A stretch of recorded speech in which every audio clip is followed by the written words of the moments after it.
Hello, I'm Evan with New Life for Old Bikes. In today's episode, I'm going to show you how to service the threadless headset or fork on your bicycle. My bike has V brakes, so the first thing I'm going to do is disconnect the brakes. Next, you'll want to loosen the nuts that hold the front wheel on. In my case, I have a quick release, so I'll release it, loosen it up, and drop the wheel out.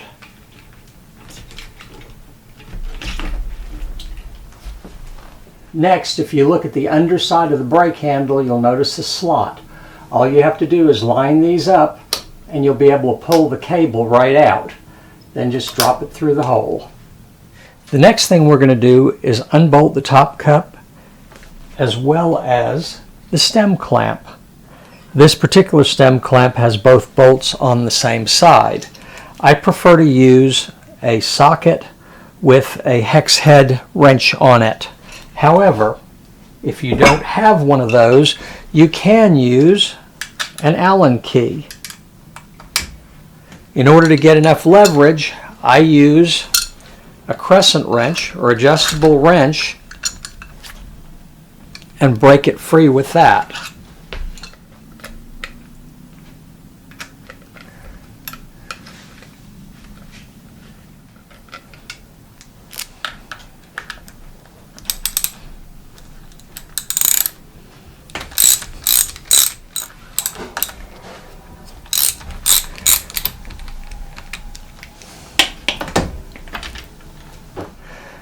As you take apart the headset, make sure you keep all the parts in order.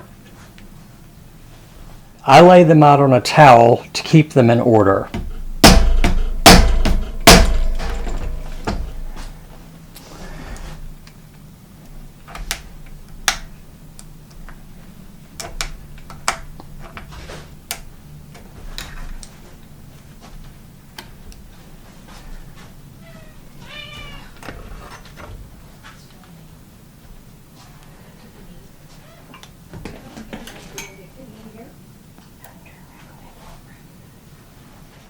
After you pull the fork out, also make sure you take out the lower bearings as well as the dust cap from the bottom. And again, keep everything in order. Before cleaning the parts, I get a photograph of all the parts in the correct order. My cleaner of choice is mineral spirits. I'll clean all of these with a toothbrush and some mineral spirits and then re-grease them.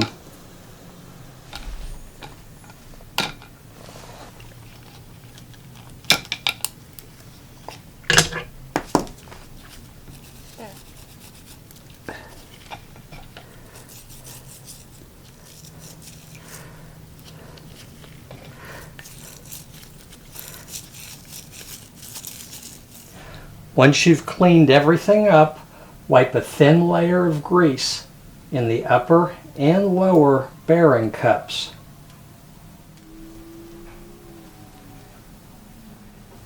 Because a mountain bike is ridden through mud and dirt on a regular basis, the grease of choice is a waterproof grease.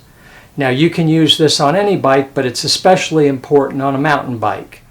Next, we're going to fill this gap in the race with grease on the upper and lower bearings. Pack them real well and drop them in. Wipe a thin layer of grease on the lower bearing race before you drop the bearings on that as well. And a word of advice here, any bare metal on your bike should have a little bit of grease on it. This means your seat tube as well as the steerer tube.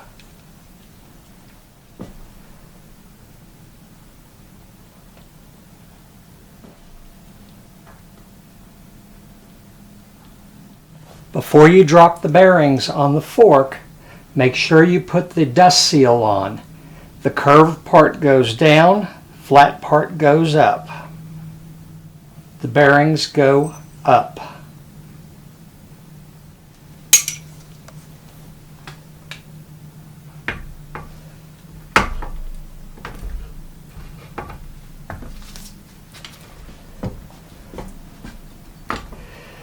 Next goes the top dust cover, the race, wedge side down, and then the plastic wedge gets slid in and pushed in place.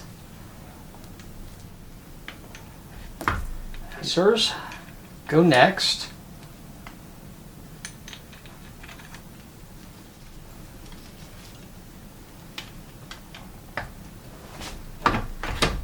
And the stem gets reinstalled.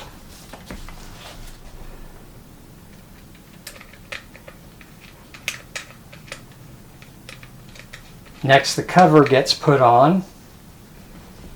The cover actually controls the tension on the bearings. So when you tighten it up, you just want to snug it a little bit.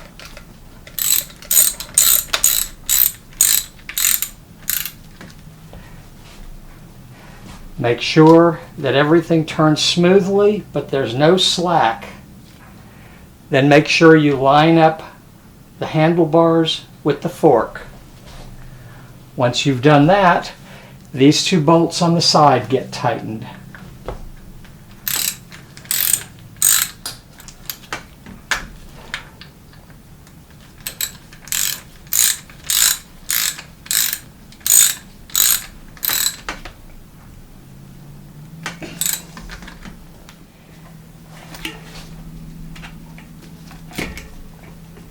Next, we're going to install the front wheel. Make sure your tread is going the correct direction, and make sure that your quick release is on the non-drive side of the bike. Center your wheel and clamp it in place.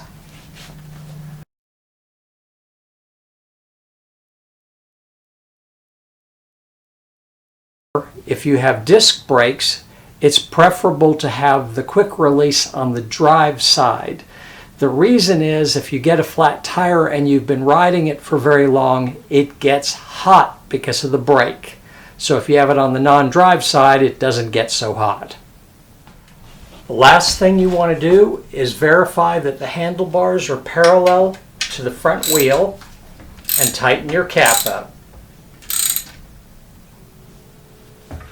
Thank you for watching my video. If you have any questions, let me know in the comments below. And don't forget, like and subscribe.